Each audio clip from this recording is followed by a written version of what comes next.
هم المصريين القدماء كانوا بيصلوا؟ طبعا كانوا بيصلوا. امال كل المعابد اللي لقيناها دي ايه؟ طيب مواعيد الصلاة عندهم كانت ايه؟ لقينا مكتوب في معبد الكرنك مواعيد الصلاة بتاعتهم. كانوا بيصلوا قبل الشروق ومع الغروب، غروب الشمس، وكمان كانوا بيصلوا جزء صلاة صغيرة بالليل يتضرعوا فيها للشمس عشان تشرق تاني. كان عندهم 3 صلوات. طب هم كانوا بيزكوا؟ طبعا كانوا بيدفعوا الزكاة بعد ما يصوموا. الله، هم كمان كانوا بيصوموا؟ كانوا بيصوموا. يعني كان عندهم صلاة وصوم وزكاة. طب كانوا بيحجوا؟ برضو كانوا بيحجوا. كانوا بيحجوا في أبيدوس، وأبيدوس كانت مركز عبادة الإله أوزوريس، وكان يعتقد إن هي مكان روحه، مكان اللي فيه روح أوزوريس.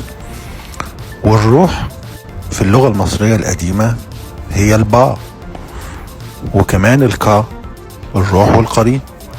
ولو حطينا با وكا مع بعض هتبقى بكة، وبكة مذكورة في القرآن. ولو عكسنا الكلمة وخليناها كعبة هتبقى كعبة، والكعبة اللي بيحج لها المسلمين حاليا. يعني المصريين القدماء كان عندهم صلاة وصوم وزكاة وحج كمان. وكانوا موحدين. ده تمثال الملك خفرع في المتحف المصري في ميدان التحرير.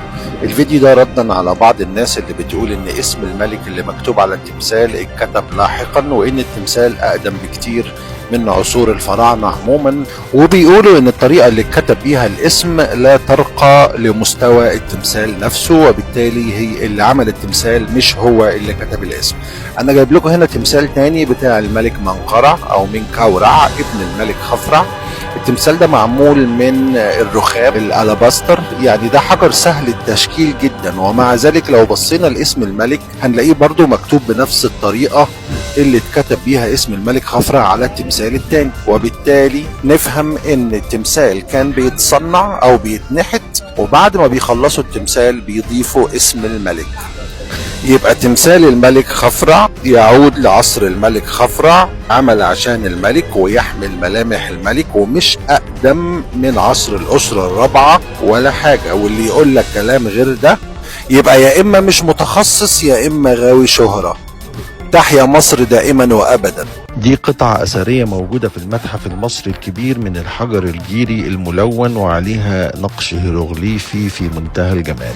اللي مكتوب على القطعة هو ألقاب الملك زائد اسم التتويج داخل الخرطوش. تعالوا نقرأ مع بعض الحروف اللي جوه الخرطوشة الملكية. هنقسمها تاني ل3 أجزاء من فوق لتحت. أول جزء هو قرص الشمس رع، وبعد كده اللي تحتيه علامة اسمها حتب مفصلة ل3 علامات، وعلى يمينها هنلاقي علامة الاس، وتحت خالص هنلاقي شكل القلب، وده ينطق ايب بالهيروغليفية. يعني هنا رع حتب وايب واس. ترتيبهم بقى هيبقى اس حتب إبرع أو سحتب إبرع أو صاحتب إبرع. ده اسم الملك أمنمحات الأول مؤسس الأسرة ال12 1990 قبل الميلاد.